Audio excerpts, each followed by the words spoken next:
Holidays-nale, adu namma GT Holidays da. GT Holidays, South India's #1 travel brand. You know you are special when you're with GT Holidays. தெய்வத்தால் ஆகாதெனினும் முயற்சிதன் மெய்வருத்த கூலி தரும். தமிழக வெற்றி கழகத்தின் மாவட்ட செயலாளர் செயல்வீரர் கழக தோழர் அவர்களுக்கு என்னுடைய வணக்கத்தை தெரிவித்து, நம்ம கழகத்தை சார்ந்த திரு பாபுஜி கௌதம் அவர்களே, திரு சினோரா PS அசோக் அவர்களே, திரு ஜெகதீஷ் பாண்டியன் அவர்களே, மாநில செய்தி தொடர்பாளர் திரு அமலன் சாம்ராஜ் அவர்களே, திரு அண்ணன் திரு JCD பிரபாகரன் அவர்களே, அண்ணன் திரு புரசை VS பாபு அவர்களே, சென்னை மத்திய மாவட்ட செயலாளர், இந்த குறுகிய காலகட்டத்தில் ஒரு 2 நாள் தான் ஆச்சு, அதுக்குள்ள ஒட்டுமொத்த வில்லிவாக்கத்துடைய நிர்வாகிகளை ஒருங்கிணைத்து இந்த கூட்டத்தை சிறப்பாக நடத்தி கொண்டிருக்கின்ற நம்மளுடைய மாவட்ட செயலாளர் அண்ணன் பூக்கொடை திரு குமார் அண்ணன் அவர்களே, கழக துணை பொதுச் செயலாளர் திரு ராஜ்மோகன் அவர்களே, சகோதரர் இணை பொதுச் செயலாளர் திரு CTR நிர்மல்குமார் அவர்களே,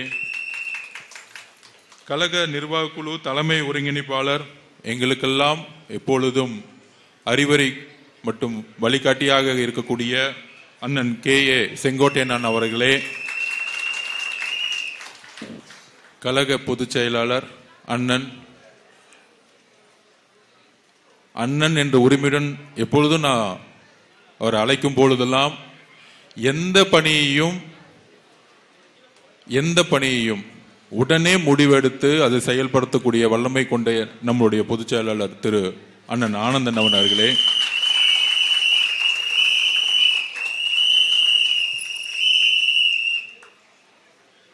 கழக தலைவர் 2026 முதல்வர் எங்கள் அண்ணன் தலைவர் விஜய் அண்ணன் அவர்களுக்கும் என்னுடைய வணக்கத்தை தெரிவித்து, இந்த வில்லிவாக்கத்துடைய முதல் உரை என்று, அதாவது ஒரு தொகுதிக்குள்ள போகும்போது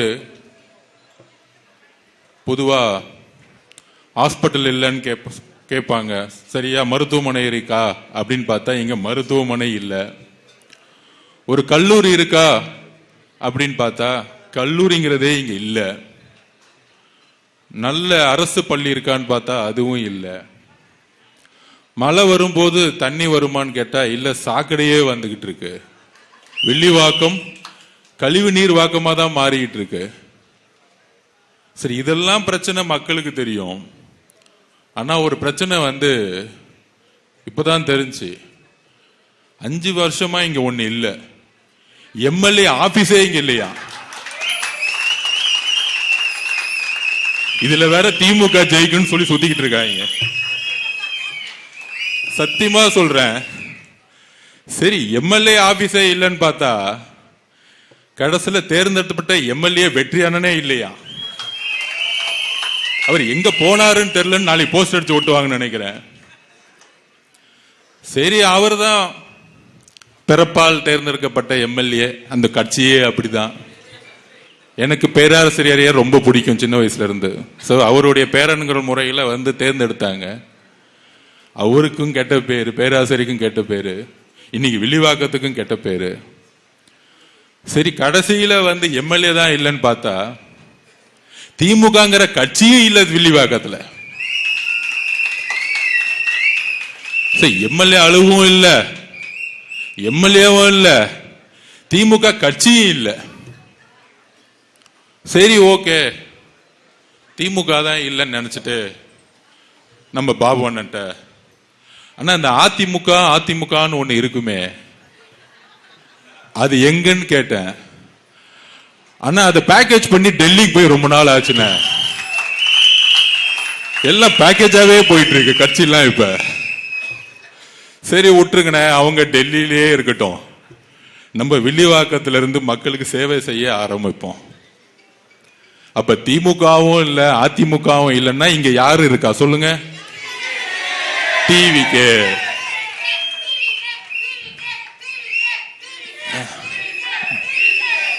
சோ இப்ப இப்போதைக்கு நம்ம யார் இருக்கிறோம் களத்துல? டிவிக்கு. முதலமைச்சர் இந்த தொகுதி பக்கம் எப்பயாச்சும் வந்துட்டு போனாரா? அவரும் இல்ல கடைசியில. அப்ப நம்ம கிட்ட இருக்கிற ஒரே நம்பிக்கை நம்மளுடைய தலைவர் விஜய் அண்ணா. காம்படிஷன் வேணும்ல, இதெல்லாம் மாத்துறது கடைசியா ஒண்ணு பண்ணுவாங்க திமுக. பாபுன்னு ஒருத்தர் வருவாரு. ஓகே, அது நம்ம பாபு ஒன்ன பாத்துக்குவார், விட்டுருங்க, அவரை பத்தி பேச வேணாம். சேகர் பாபு, ஸ்னேக் பாபு அப்படின்னு நிறைய பேர் வந்துகிட்டே இருப்பாங்க. இந்த வட்டம், நகரம், சதுரங்கம் இதெல்லாம் வந்துகிட்டே இருக்கும். கடைசியில ஜெயிக்க முடியாதுன்னு தெரிஞ்சுக்கிட்டு ஒண்ணு பண்ணுவாங்க.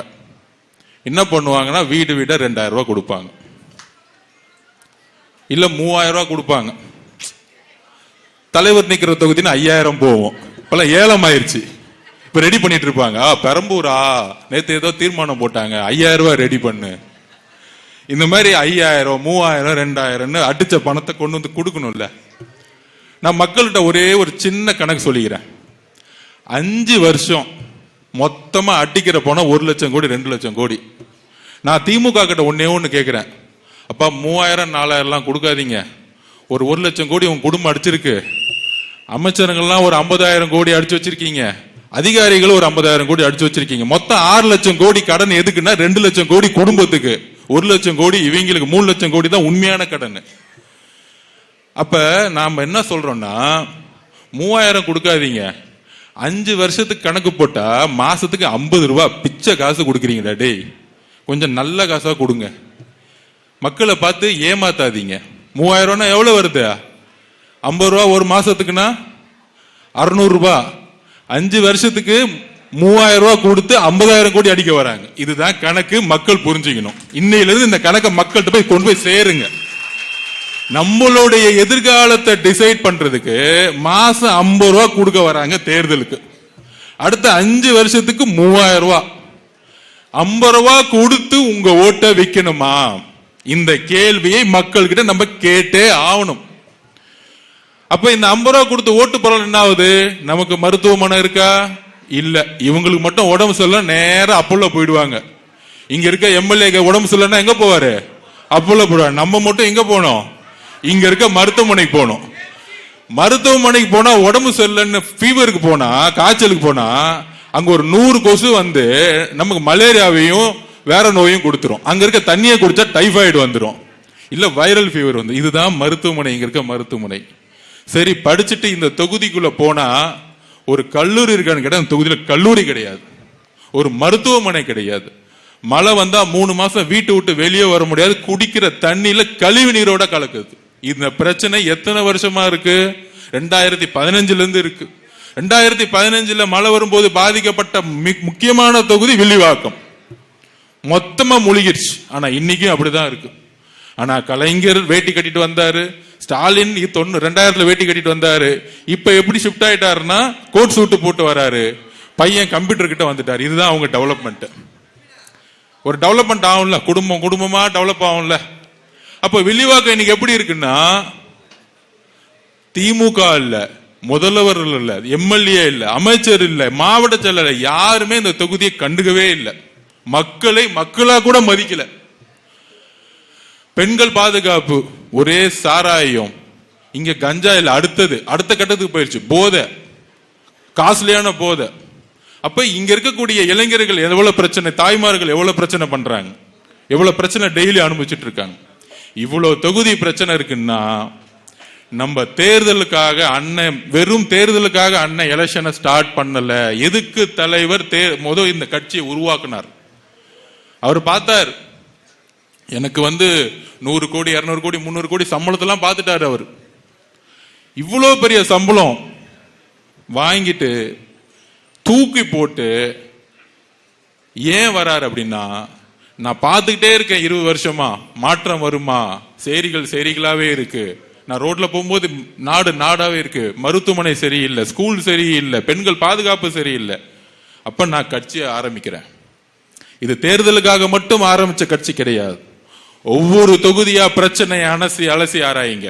நேற்று பெரம்பூர் சொல்லும் போது வெறும் தேர்தலுக்காக சொல்லல, அவருடைய உள்ளத்தை தெரிஞ்சுக்குவாங்க. ஒரு சட்டமன்ற உறுப்பினர் ஆகணும்னு நினைக்கும் பொழுது ஒவ்வொரு சட்டமன்ற உறுப்பினர் கால்குலேஷன் பண்ணுவாங்க. இந்த தொகுதியில ஜாதி பலம் இருக்கா, இந்த தொகுதியில மத பலம் இருக்கான்னு. எங்களுடைய தலைவர் தேர்ந்தெடுத்த தொகுதி வறுமையின் உச்சத்தில் இருக்க தொகுதியா தான் தேர்ந்தெடுப்பார். அதை மாற்றுவார், அந்த தொகுதியே மாற்றுவார். 50 வருஷமா 60 வருஷமா சேரிகள் இருந்த சேரிகளை தூக்கி போட்டு, குடிசைகளை தூக்கி போட்டு, நான் எங்க மருத்துவமனைக்கு போறேனோ இப்ப சொல்றேன், எங்க அண்ணன் ஒரு அரசு மருத்துவமனையில போய் உடம்பு சரியில்லைன்னா பார்க்கக்கூடிய ஒரு மருத்துவமனையை உருவாக்குவார். ஏழைக்கு ஒரு மருத்துவமனை, முதலமைச்சருக்கு ஒரு மருத்துவமனை இல்லைங்கிற ஒரு கான்செப்ட் உருவாக்குவார். இதுக்குதான் அரசியலுக்கு வந்திருக்கார். இந்த எம்எல்ஏ ஆறது, மினிஸ்டர் அது மூலமா சம்பாதிக்கிறதுக்கெல்லாம் அவர் வரல. ஒரே வார்த்தை சொன்ன தலைவர், 1 ரூபாய் நான் தொட மாட்டேன் முதலமைச்சர் ஆன உடனே. இந்த தெளிவு இருக்கா? இன்னைக்கு மு.க. ஸ்டாலின் அவர்கள், ஐயா அவர்கள் அபிடேவிட்ல கொடுக்கிறாரு எம்எல்ஏ ஆகும்போது, என்கிட்ட காரே இல்ல. அப்ப இப்ப போறீங்களே 3 கோடி ரூபாய் கார் எங்கிருந்து வந்துச்சு? யாராவது ஸ்பான்சர் பண்ணாங்களா? ரெட் ஜெயிண்ட் 2021 கூட ரெட் ஜெயிண்ட் என்ன நிறுவனம்? 0 ப்ராஃபிட். படம் எடுத்ததே கிடையாது, எடுத்தாலும் டம்மி படம். இன்னைக்கு ஐயா ரஜினி அவர்களும் கமலும் வச்சு ஒரு பெரிய பட்ஜெட்டை வச்சு படம் எடுக்கிறேன். எங்க இருந்து காசு வந்துச்சு? மக்கள் பணம், கொள்ளடிச்ச பணம். நீ கவர்மெண்ட் வியாபாரம் பண்ற. என் தலைவர் தொழிலை விட்டுட்டு அரசியலுக்கு மக்களுக்காக வந்திருக்கிறார். இதுதான் வித்தியாசம் உங்களுக்கு எனக்கும். இதுதான் வித்தியாசம், ரொம்ப வித்தியாசம். இவங்களுக்கு அவங்களுக்கு வித்தியாசம் பண்ண வேணாம்.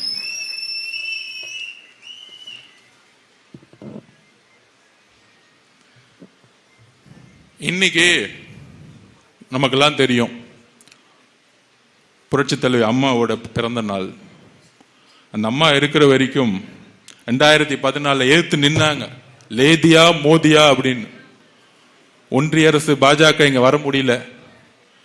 16 தனியா நின்று காமிச்சாங்க, நான் எழுத்து நிக்கிறேன் அப்படின்னு. புரட்சி தலைவர் எம்ஜிஆர் அவர்கள் அதிமுகவை உருவாக்கும் பொழுது தீய சக்தியை தூக்கி எறியணும், இந்த ஊழல் குடும்பத்தை தூக்கி எறியணும் உருவாக்குனார். அதை வழிமொழிந்து கடைசி வரைக்கும் தன்னுடைய உயிரை பிடிச்சு வச்சு ஜெயிச்சு காமிச்சாங்க. ஆனால் நம்ம பார்த்து கேட்கிறாங்க, இவங்க நம்ம தலைவர் ஏன் அதிமுகவை திட்டமாட்டிக்கிறாரு? ஒட்டுமொத்த அதிமுகவும் டிவிக்கு ரொம்ப நாள் ஆச்சுப்பா, அங்க இருக்கிறதே ஒரு 10 பேர், அதுவும் அவங்க டெல்லி போயிட்டாங்க. உண்மையான அதிமுக இங்க இருக்கு. அண்ணன் செங்கோட்டையன் அண்ணன், ஜெயசிடி பிரபாகரன் அண்ணன், பி.எஸ். பாபு அண்ணன், உண்மையான அண்ணன். இப்ப கூட சேர்ந்தாரு ஸ்பீக்கர் தனபாலனுடைய மகன், எங்கிருந்து வந்தார்?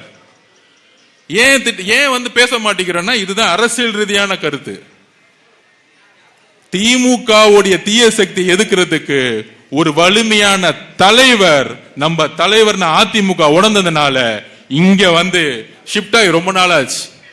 அப்ப புரட்சி தலைவர் அம்மா அவர்களையும், புரட்சி தலைவர் உருவாக்கின இயக்கமா இருக்கக்கூடிய தொண்டர்களையும் நாங்க ஏன் எதிர்க்கணும்? உடனே அடுத்த ஒரு கொஸ்டின் கேட்டாங்க, இவர் பாஜகவை எதிர்க்கவே மாட்டேங்கிறாரு, அவர் பேர் சொல்லவே யோசிக்க மாட்டேங்கிறாரு அப்படின்னு யார் சொல்றாங்கன்னா, முந்தா நேத்து கூட நம்ம கம்யூனிஸ்ட் தோழர் சண்முக அண்ணன் சொல்றாரு பேட்டியில. அப்புறம் இன்னொருத்தர் சொல்றாரு, நம்மளுடைய அண்ணன் திருமா அண்ணன் சொல்றாரு, இவரெல்லாம் கொஞ்சம் பயப்படுறாரு. நான் கூட்டணி கட்சி பார்த்து தைரியம் இருந்தா ஒரே ஒரு கேள்வி கேட்க, அது பதில் சொல்லுங்க. இங்க இருக்க ஊடகத்தை பார்த்தும் ஊடகத்தில் இருக்க நிருபர்களும் இந்த கொஸ்டின் கேளுங்க. உங்களை பார்த்து அந்த கொஸ்டின் கேள்வி நீங்களே பதில் சொல்லுங்க. எங்களுடைய தலைவர் 3ஆம் ஆண்டுல இந்த மூவி ஜனநாயகன் மூவி ரிலீஸ் பண்ணப்படல. ஜனநாயகன் மூவியோட சர்டிபிகேட் யாருக்கிட்ட இருக்கு? பர்மிஷன் நீங்க சொல்லுங்க. ஒன்றிய அரசு கிட்ட இருக்கு. 3ஆம் என்ன சொன்னாரு? எந்த அழுத்தத்திற்கும் விஜய் பணிய மாட்டார், எந்த அழுத்தத்திற்கும் விஜய் பணிய மாட்டார். என்ன பார்த்து பணிவீங்களான்னு கேக்குறாங்க. தைரியமாக பேசிய இன்னைக்கு இந்தியாவில் 2 தலைவர், ஒன்னு ராகுல் காந்தி, இன்னொன்னு எங்களுடைய தலைவர். படம் நடிக்கிறோம், போறோம், என்னமோ ஓகே. ஆனா இன்னொரு கொஸ்டின் திமுக பார்த்து கேட்கிறேன்.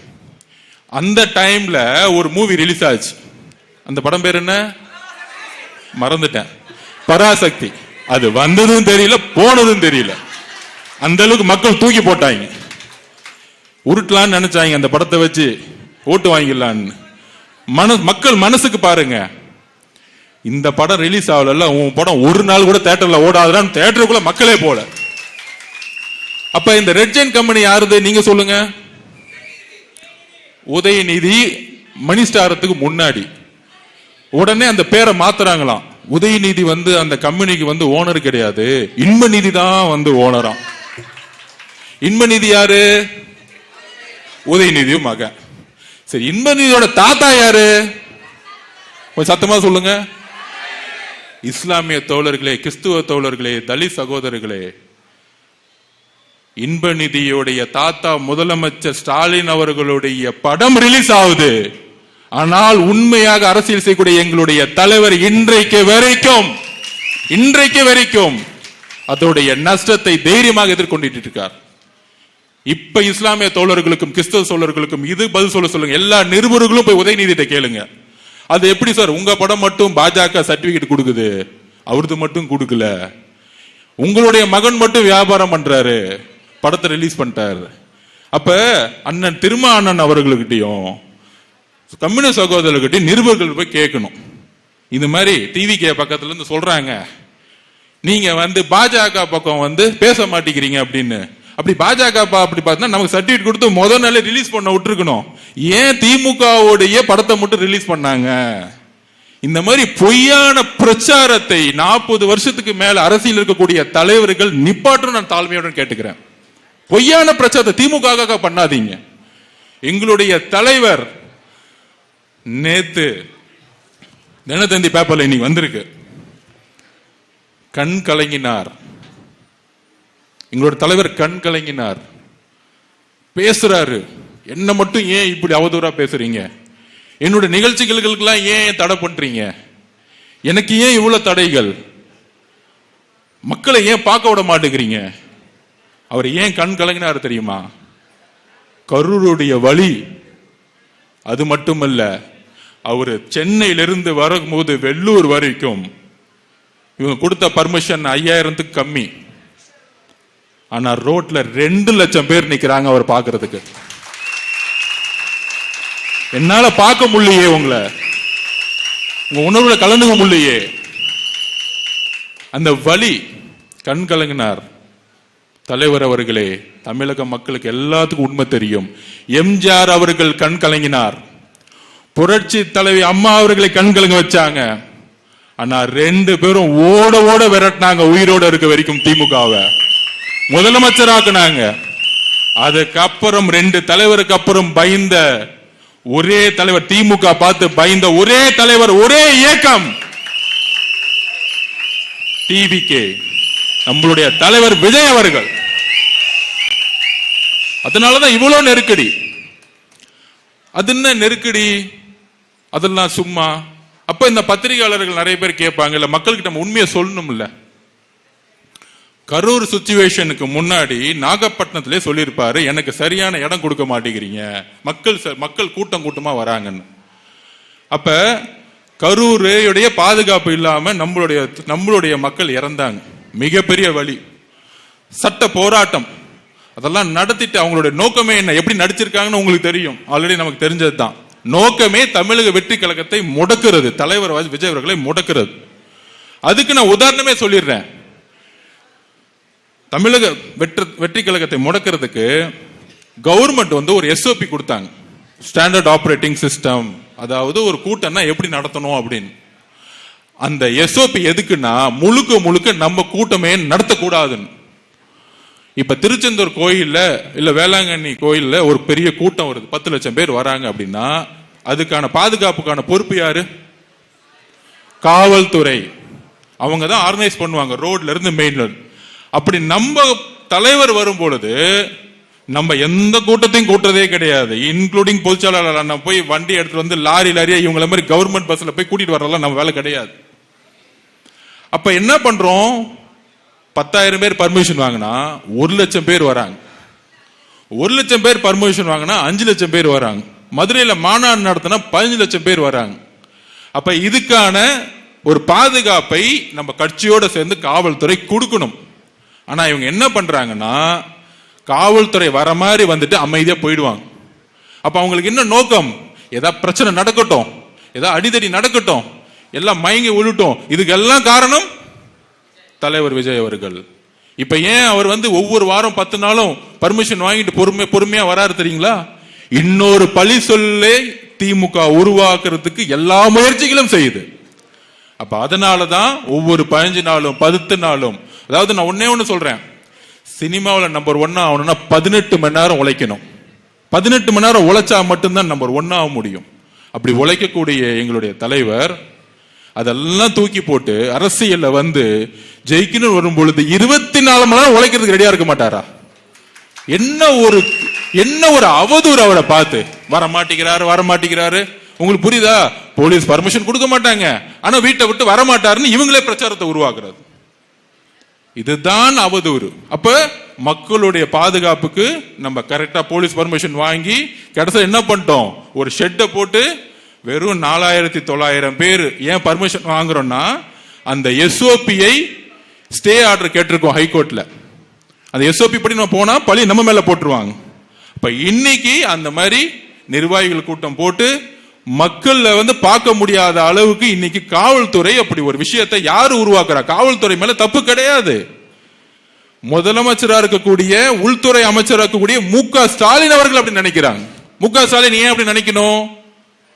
ஏன்னா தன்னுடைய மகனுக்கு அடுத்த பட்டாபிஷேகம் பண்ணனா இது குறுக்க நிக்கிறது யாரு? நாளை உதயநிதி அவர்கள் முதலமைச்சர் குறுக்க நிக்கிறது யாரு?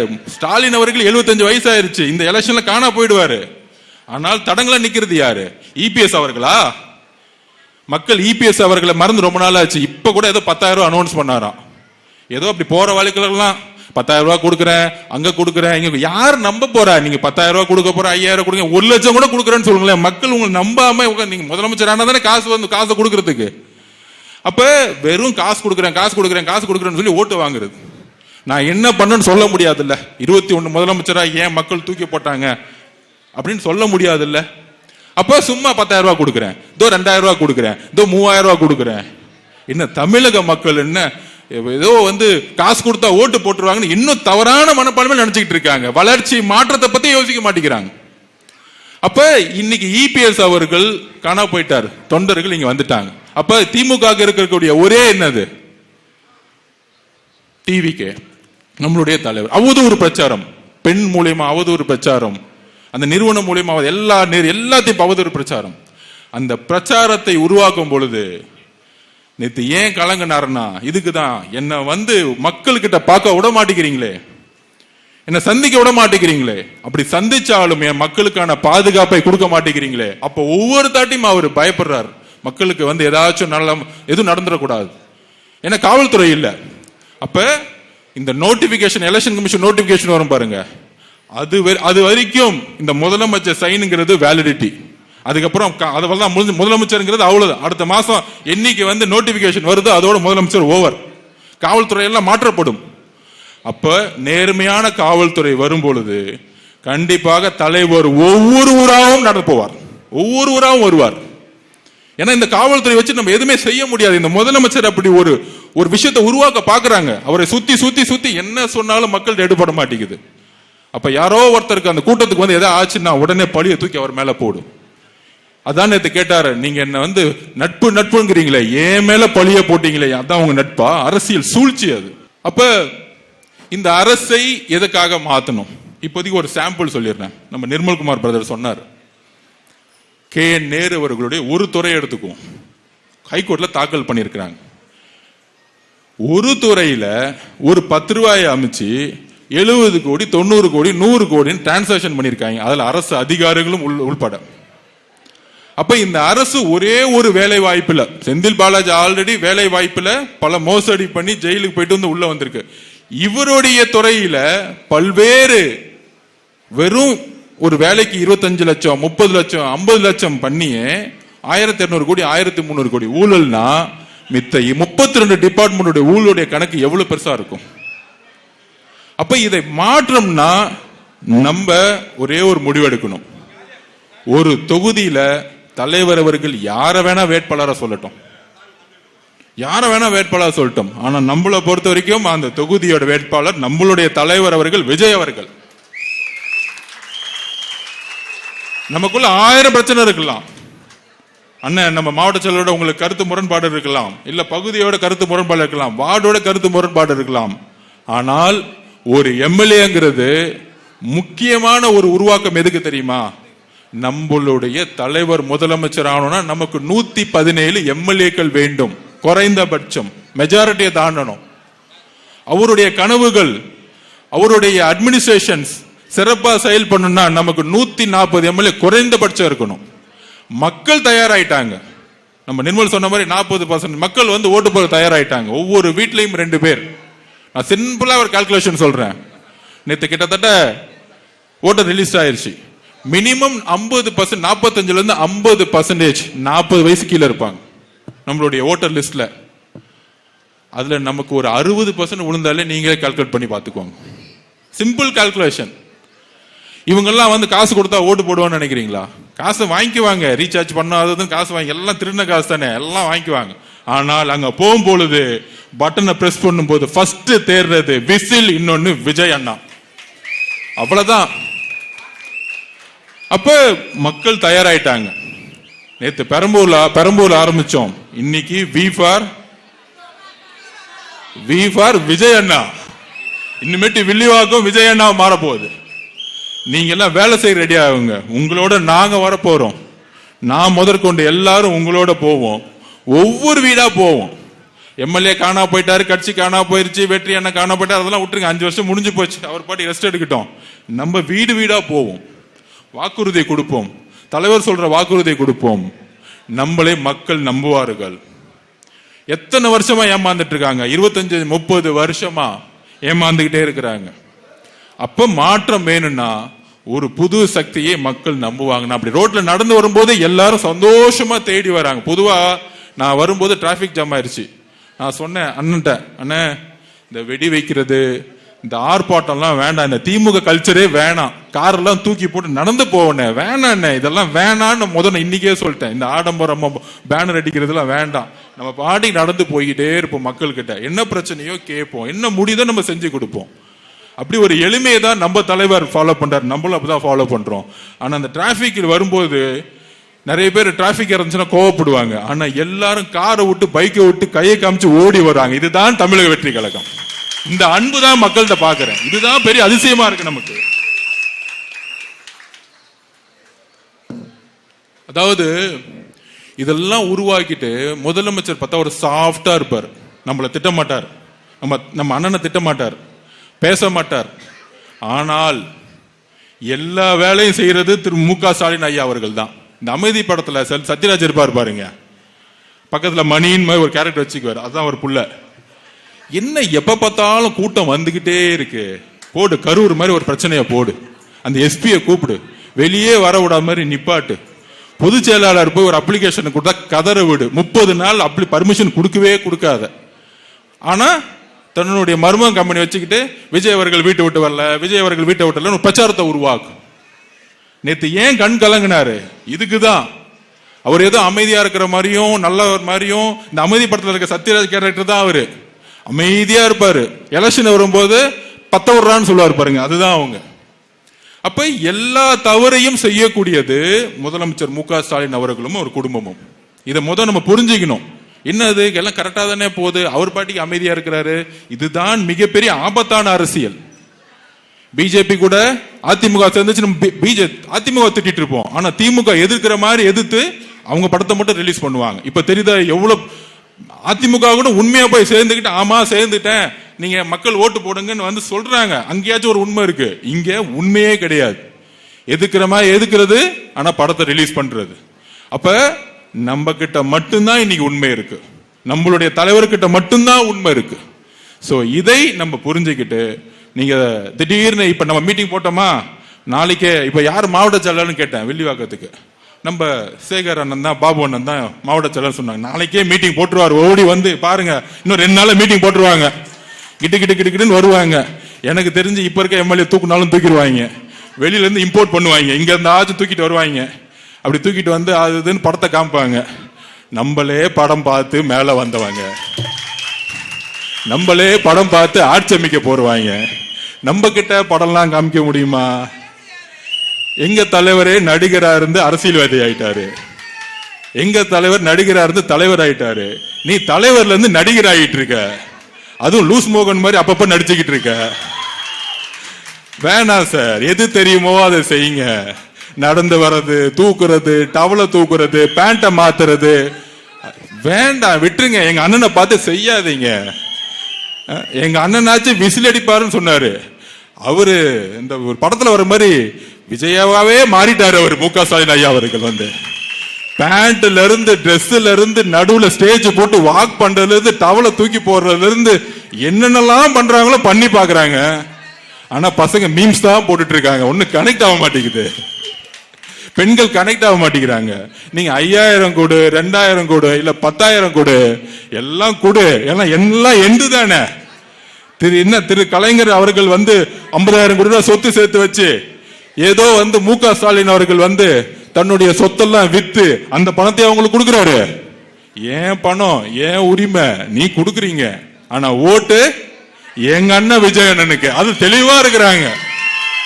நேத்து வெள்ளூர்ல இருந்து வராரு அண்ணன், வரும்பொழுது கரெக்டா ஆம்பூர் என்ட்ரி, ஒரு 300 பேர். நான் தூரமா பாக்குறேன், கருப்பா ஒரே ஒரு கும்பலா நிக்கிறாங்க. என்னடா அது கருப்பா இருக்கு, ஏதாச்சும் கருப்பு கொடி காமிக்கிறாங்களா? நான் வேற பயந்துட்டேன். திமுக காரன் வேற ஒரு 200 பேரை வந்து கருப்பு கொடி காமிக்கிறாங்களான்னு நினைச்சேன். அப்படி நான் பக்கத்துல, என்ன ஃபர்ஸ்ட் நான் தான் போயிட்டு இருக்கேன். அப்படி பக்கத்துல போகும்போது தான் தெரியுது, ஆம்பூர் என்ட்ரு ஆகும்போது நம்மளுடைய இஸ்லாமிய சகோதரிகள் ஒரு 300 பேரை பர்தா போட்டுட்டு ஒரு பாதி ரோடு ஓடி வராங்க பர்தா போட்டுட்டு. நான் பார்த்து பயந்துட்டேன். முகம் வேற பார்க்க முடியல, இந்த அக்கா முகம் பார்க்க முடியல, அங்க முகம் பார்க்க முடியல. பார்த்துட்டு ஃபர்ஸ்ட் கார் எந்த பார்த்துட்டு அண்ணன் நினைச்சிட்டாங்க, அண்ணன்காரன் கருப்பு, ஏங்காரன் கருப்பு. உடனே பாதி நிப்பாட்டு. நான் சொன்னேன், இல்ல பின்னாடி வராரு, அங்க அட்டாக் பண்ணுங்க, என்ன கொஞ்சம் போக விட்டுருங்க அப்படின்னு சொன்ன உடனே ஒரு 300 இஸ்லாமிய பெண்கள் ஓடி வராங்க குழந்தைங்களோட. எப்பன்னா 2 மணி வெயில்ல. இப்பொழுது தெரியுதா எங்க பாசம் இருக்குன்னு? ஒவ்வொரு மசூதியிலும் ஒழிக்கப்பட்டுவது இறைவனுக்கு அப்புறம் நம்மளுடைய தலைவருக்கு தான் ஓட்டு போடணும். ஒவ்வொரு சர்ச்சிலையும் சொல்ல ஆரம்பிச்சுட்டாங்க, ஒவ்வொரு வீட்லயும் தலைவர் வந்து பூந்தாரு. ஏன்னா அவருக்கு ஜாதியும் இல்ல, மதமும் இல்ல. உடனே பிஜேபி காரன் திட்டுவான், அவர் வந்து ஜோசப் விஜய்னு. உடனே திருப்பி சொன்னாரு, ஆமாப்பா என் பேர் ஜோசப் விஜய் தான், உனக்கு என்னடா பிரச்சனை? அது எங்க அப்பா வச்ச பேருப்பா, உனக்கு என்னப்பா பிரச்சனை? முருகர் வேலை கொடுக்கும் பொழுது அவங்க அண்ணன் பார்த்து, என்னப்பா அவரு முருகர் பக்தர்? ஆமா எங்க அண்ணன் முருகர் பக்தர் தான், உனக்கு என்ன பிரச்சனை? எல்லாமே மதமும் ஜாதியும் பிறப்பால இந்த குடும்பமா அந்த குடும்பமா, இவங்க தான் வந்து 75 வருஷத்துக்கு ஆள்ற பரம்பரை மாதிரி, ஏதோ சோழ வம்சம் மாதிரி. இவருக்கு அப்புறம் இவர் பையன், இவர் இன்பநிதி சினிமால போட்டாச்சு, அடுத்த ஹீரோ ஆக்கிடுவாங்க. ஹீரோ ஆக்குன 5 படம் ஓடாது, ஆனா இளைஞரணி தலைவர் ஆக்கிடுவாங்க. இளைஞரணி தலைவர் ஆகுனா அடுத்த முதலமைச்சர் ஆகிறது ரெடி பண்ணிட்டாங்க பேக்கேஜ. இப்ப இதெல்லாம் ஏத்து நிக்கிறதுக்கு யாரு வரணும்? நம்ம தான் வரணும். நம்ம தலைவர் மட்டும்தான் இருக்கிறாரு. இதெல்லாம் இந்த ஃபேமிலி இனிமேட்டு ஒன்னும் பண்ண முடியாது. எம்ஜிஆர் கிட்ட ஒன்னும் பண்ண முடியல. இன்னைக்கு புரட்சி தலைவி அம்மாவோட பர்த்டே பூஜையை போட்டு ஆரம்பிச்சாச்சு, மொத்தமா முடிச்சிருவோம். அதனால பெரம்பூர்ல ஆரம்பிச்சு வில்லிவாக்கத்துல டேக் ஆஃப் ஆகி அண்ணன் தமிழ்நாடு முழுசும் போய் சென்ட் ஜார்ஜ் ஹோட்டல்ல உட்கார வைக்கணும்.